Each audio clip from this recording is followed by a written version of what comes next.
You're tuned in to the Vintage House Show, home to the original stories of the history of house music as told by the legends, pioneers, and icons. Hosted by Kevin Mega McFall, Lori Branch, and Lauren Lowry. When the DJ is playing and the people are dancing and they're moving, art is being created in that moment. Magic is being created in that moment. Hey, good evening. You're tuned in to another episode of the Vintage House Show. The Vintage House Show is an incredible platform for preserving the music, the careers, the history that is house music, and the pioneers that have brought us this great genre. We're powered by the Modern Dance Music Research and Archiving Foundation, which is the only repository in the U.S. dedicated solely to the study, preservation, and the celebration of the genres of house and dance music. Our mission, in short, is to preserve the memories, the memorabilia, and the artifacts that support the sustainability of the culture. And on tonight's episode, our guests are the incredible, very smart, very intelligent, very lovely producers. Of course, they're our friends as well, of house music, a cultural revolution, part of the WTTW Chicago Stories series. Please welcome Barbara Allen and Keisha Chavers. Hi. Hey, how are you all? Thanks for having us. Absolutely. Guys, we are so excited to have you all on the show tonight. We've already seen this film. We've seen clips of the film. We've seen you all speak about the film. And, we want to start off right away with talking a little bit about yourselves. It was a pleasure to meet you, Keisha. I've known Barbara Allen for some time, but very remotely. She's a friend of my community where I grew up. So I knew all about Barbara Allen, but I don't know all the details about Barbara Allen. So talk to us about yourself. So tell us about your Chicago communities, where you grew up, where you went to high school, grammar school, etc. Well, I'm a Chicagoan, and I went to school on the north side and spent most of my time on the north side. I did live on the south side when I was younger. I went to St. James Grammar School. I grew up, and when I was 8 years old, me and the person who was the writer for this show found a catalog. I think it was a Sears catalog, and we saw in there a slide projector, a still camera, a movie camera, and the editing system and projector and screen. And we decided we wanted it. We wanted those things, but because our parents, especially my mother, said that we could have anything we wanted. I could have anything I wanted if I could convince her that I needed it. So we were 8, and we spent like 2 weeks. We'd be on the phone in the closet back when the phone was, on the line, and we would go in the closet. We would talk and come up with these ideas of how we're gonna get this equipment. And so we decided that she would go with the still camera, and it was a slide projector with it, and I would go with the movie camera. So she told her folks that she was gonna write for newspapers, and she needed the camera to take pictures to go with her story for the newspaper. And so I told my family that I was gonna make films about us and about stories about people in our community. We didn't have the words for documentary or narrative or journalist or anything, but that was kind of what we were describing. And they said yes. And both of us, and we got all this equipment. We're like, wow, fool them. This is like a toy, it's a thing. So we started making movies, and she ended up as editor when she graduated from Northwestern with a journalism degree, and then a graduate degree at the University of Missouri, which she became a dean there. She's now Dr. Gail Baker, who is the provost of the University of San Diego. And right, and she ended up being a journalist, and I ended up being a journalist and making films. And I remember, fast forward maybe 15 years, 20 years after that, she said, we're in the editing suite, and she said, I always knew we'd end up here. And I was like, really? I didn't. We were just playing. So that's kind of like my origin story into the industry, because all I ever cared about was movies and film.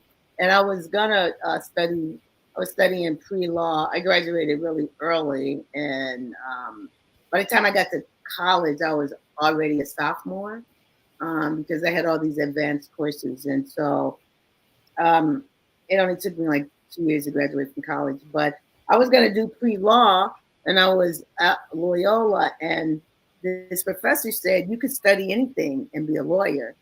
And I was being a smart ass. I was like, yeah, what about film? And he turned to me and said, you never heard of a entertainment attorney?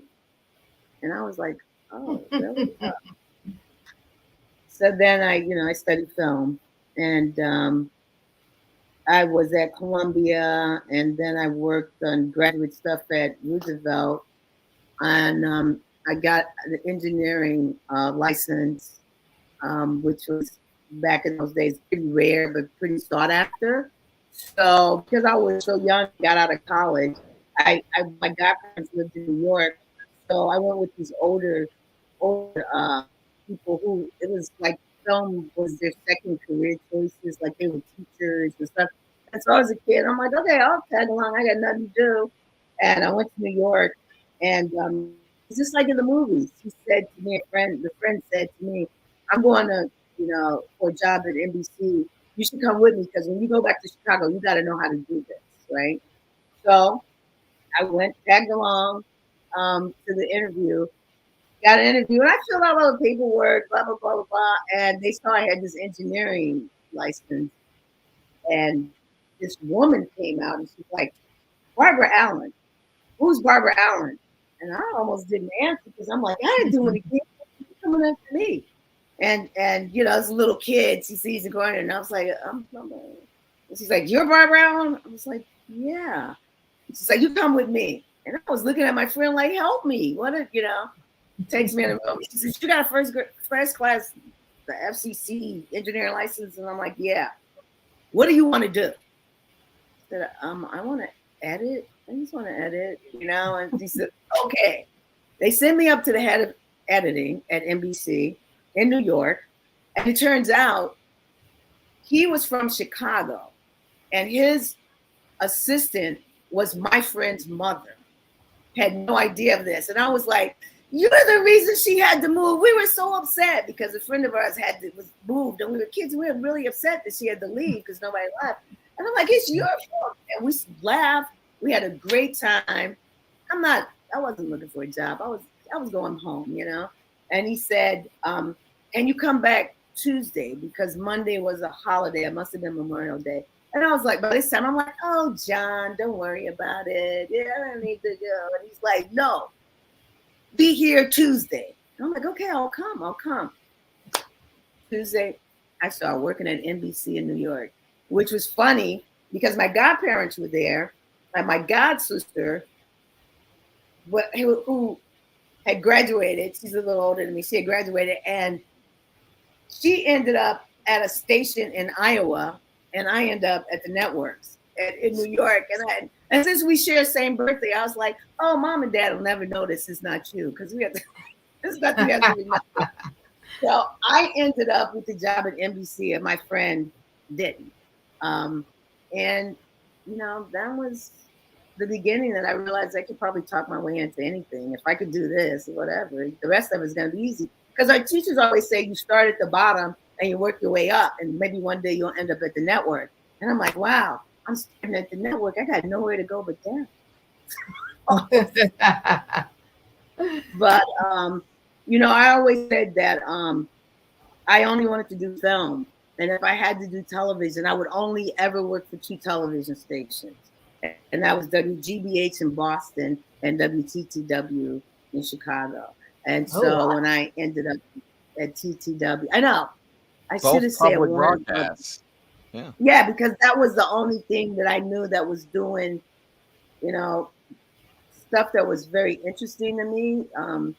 I just the documentary stuff seemed more real, So I looked at them as like that's the only thing on television worthwhile. Everything else is just crass stuff. And if I'm not doing that, then I should be doing movies. Right? And it was film or those two stations. But I probably should have said the only place I ever worked is, Warner Brothers, Sony Pictures, or whatever. But I'm just so be careful what you say because it may come true. So and that's been my forge. I worked with TTW. I also formed my own production company, Middle Passage Productions, because I wanted to do more things about my people and my community.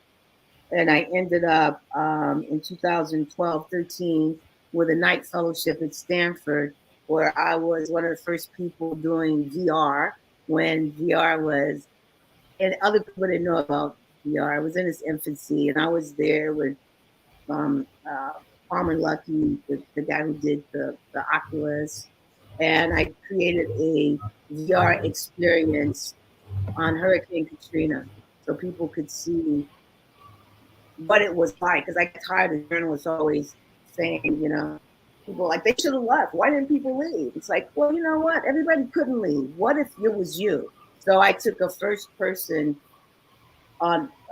user on top of a rooftop during the middle of the storm.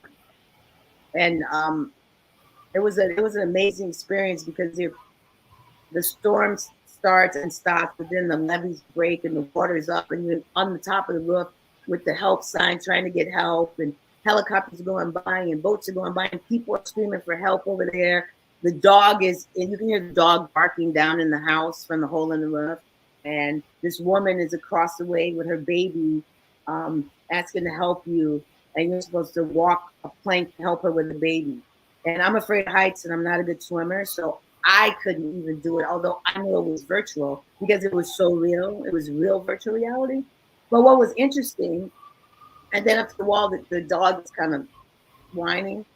And what was interesting is that when people looked at that VR, a lot of a lot of our Caucasian brothers and sisters who saw it said it was brilliant the way you did that with the dog, right? And so they could describe the dog in the hole, but they couldn't describe the woman with the baby or the guy on the other rooftop, on any of the people. But they described what the dog looked like, how big he was, everything about the dog, right? But there was no dog. There was no picture. I didn't put a dog. There was only the sound of the dog.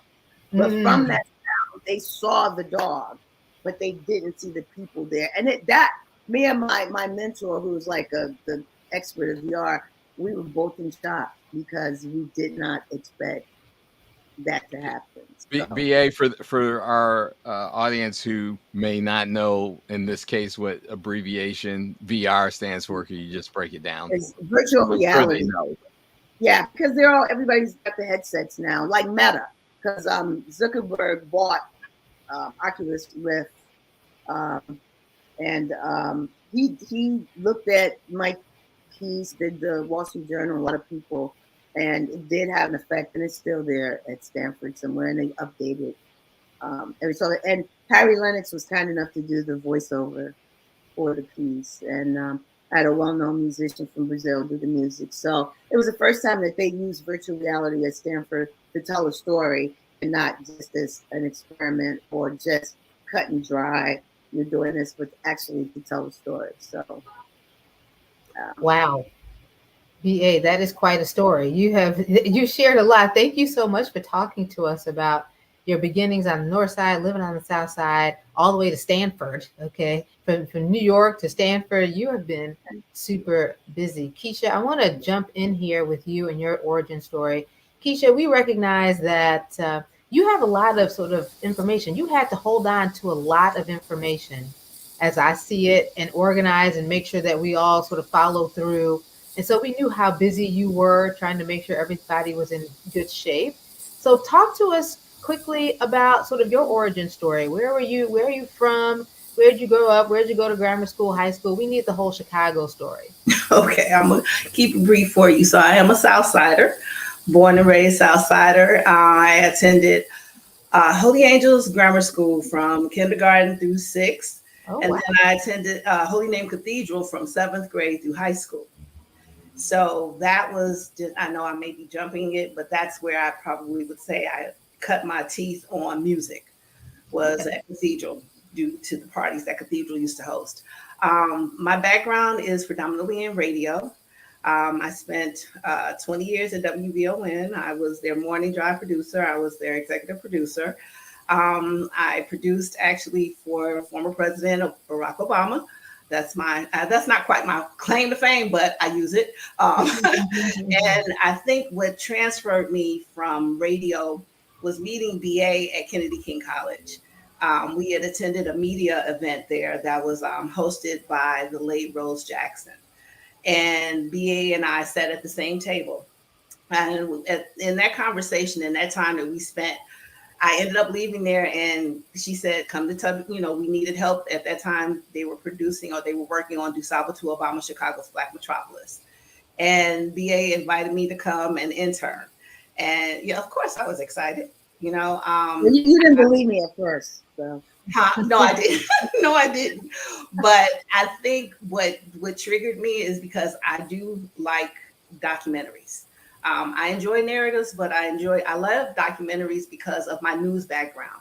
I graduated from Columbia College in broadcast journalism. Although they tell you it's liberal arts, all my classes were in journalism or broadcast journalism, and I was actually part of the first class that had that as a major.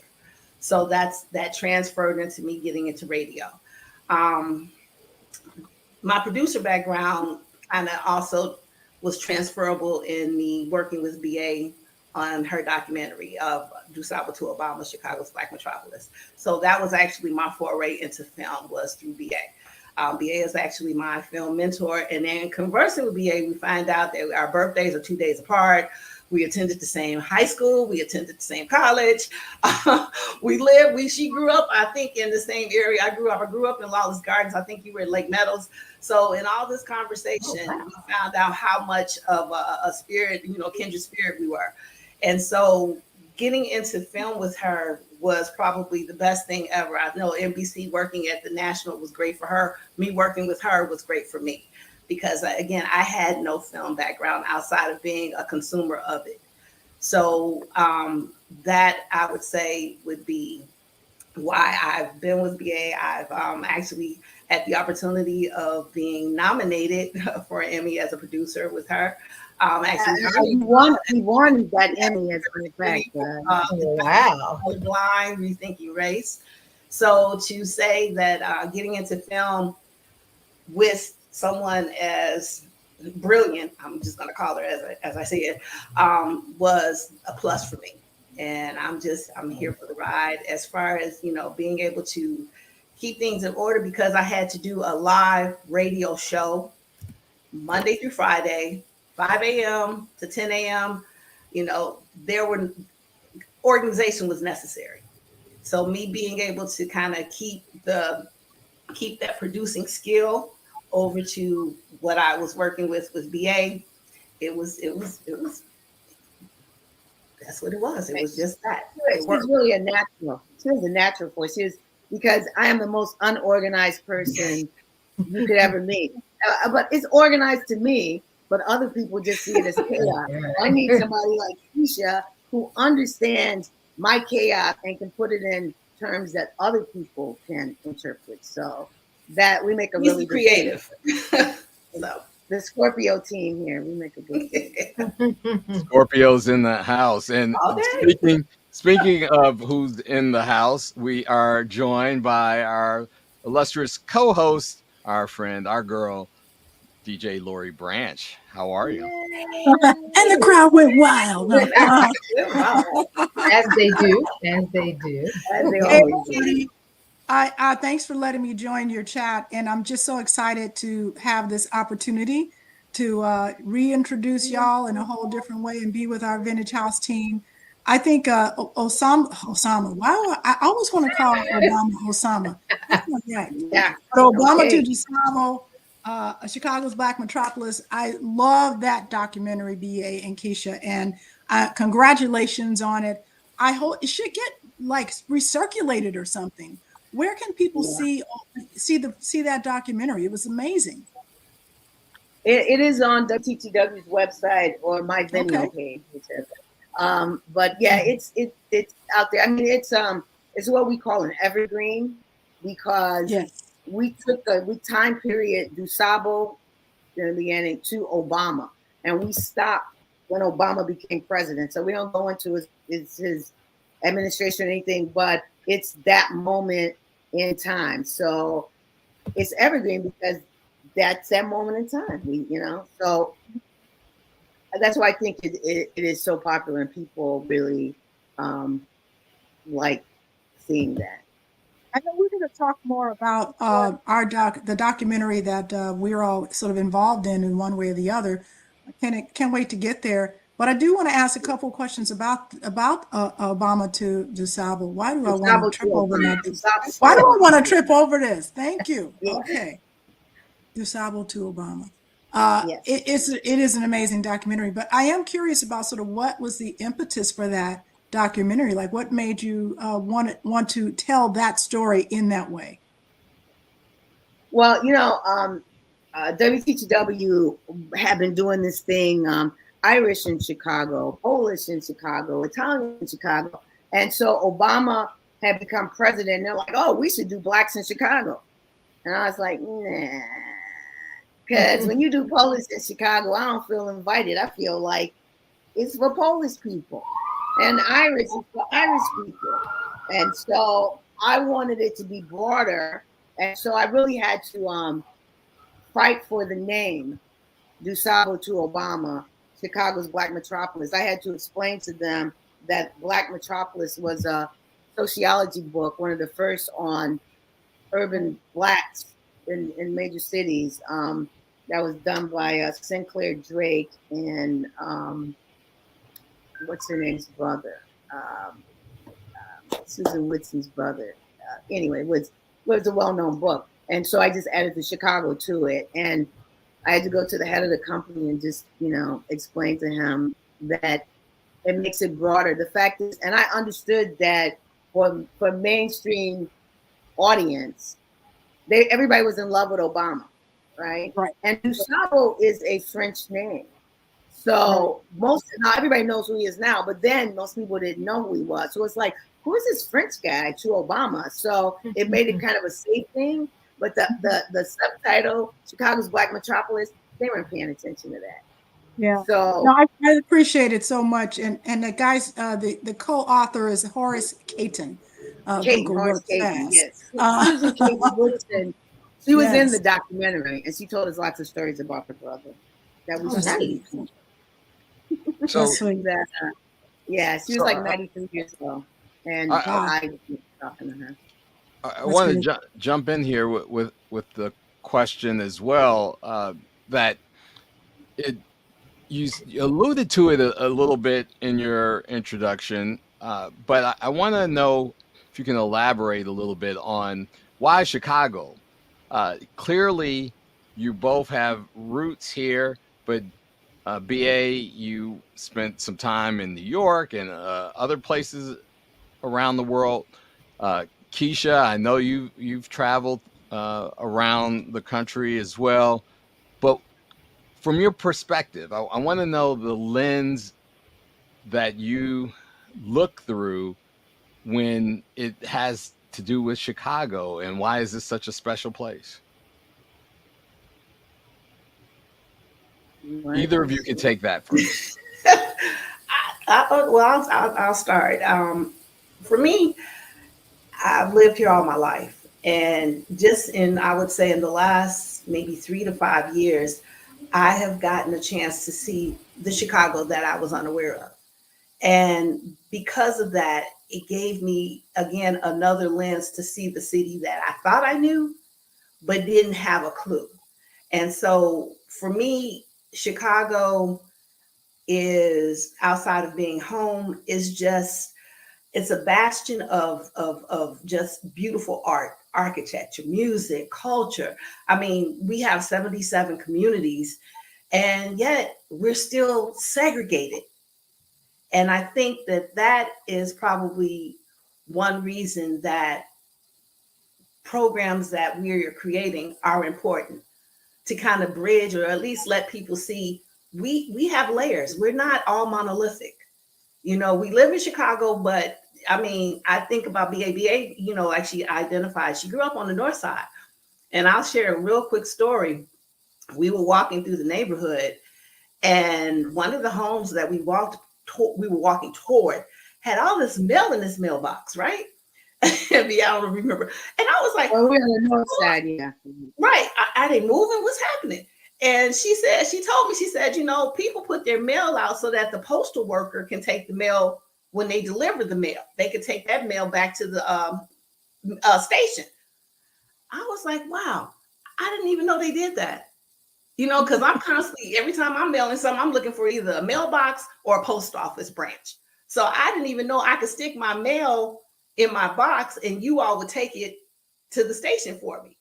Didn't know that. So something as simple as that is also complex, because I go back to I can't remember the young lady's name that did this, but the Folded Map Project, where she, you know, compared two communities, one on the north side, one on the south side, and you show what on the north side, the amenities, and on the south side, it was either an abandoned property or it did not have the amenities that the south side address had.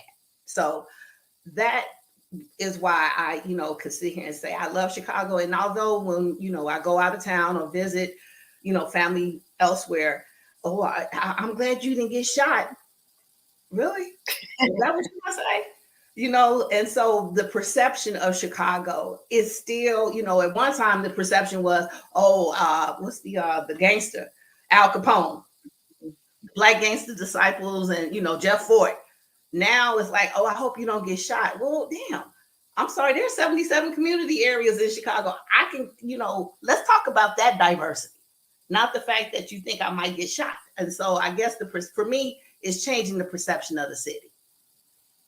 Yeah, and I love history. I love and Black history, and you know, I haven't been in New York and like all the Harlem Renaissance stuff.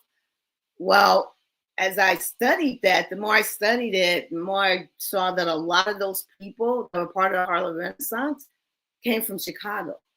So that leads me back to what was going on in Chicago. I did a piece on the 100th anniversary of Chicago Defender called Paper Trail, 100 Years of the Chicago Defender, which is actually my favorite film that I made. And I didn't really want to do it because, you know, growing up, to us, it was always called The Offender. But once I was tricked by my executive producer, Paul Buckner, I thank him today for this, into doing that.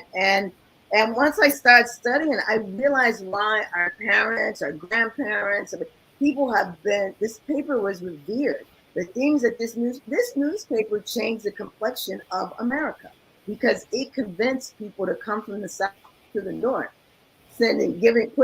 putting rail station schedules in the newspaper, but only one way out of the south.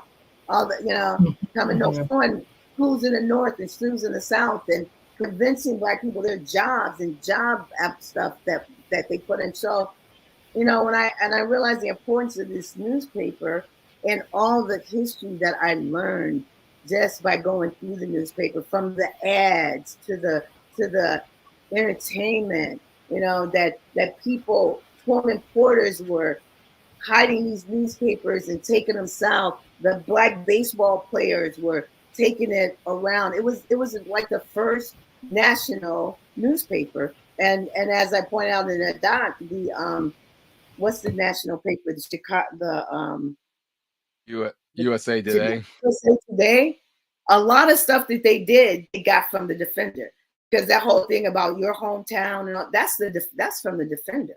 This whole thing, the people who Black entertainers, everyone came through Chicago because the railroads were here. Mm-hmm. So you had to cross through there. So a lot of entertainers and baseball players and all these Black people that high profile got their mail at the Defender because they would have to come through there, and they would take bundles and spread it out all across the country. And it's like, this is real history, you know, and the stories became bigger and more national. And just learning that history made me want to tell more stories about our history. And Chicago was the center of a lot of things. And as someone said in DuSable to Obama, Monroe Anderson said that the Harlem Renaissance was a fluke. And I was like, oh, how can you say that? He said, yeah, it's controversial, but you got to understand the Harlem Renaissance lasted 10 years. There were white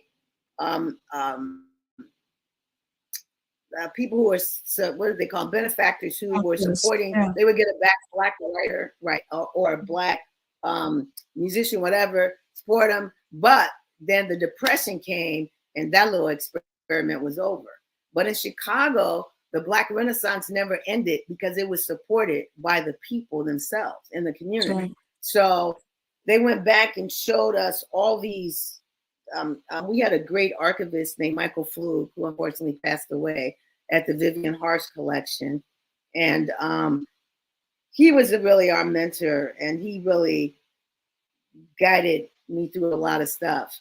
But he was always shocked at how it ended up. He was like in DuSable to Obama, he's like, DuSable is all through that. And how did you come up with the idea of having DuSable at all these places? And I was like, yeah, I didn't come up with that. You came up with that. You told me that DuSable was always in Chicago, that he was the spirit of Chicago, and he was always there. I'm a filmmaker. It just becomes visual, but it's what you told me. And so getting all this kind of information from these people and these stories just makes me want to tell more of the stories of Black people in Chicago, which I think is one of the most amazing stories of the Black community in America. Thanks for listening to the Vintage House Show podcast. Please subscribe and share, and check us out live, WNUR 89.3 FM, Wednesdays at 10 o'clock.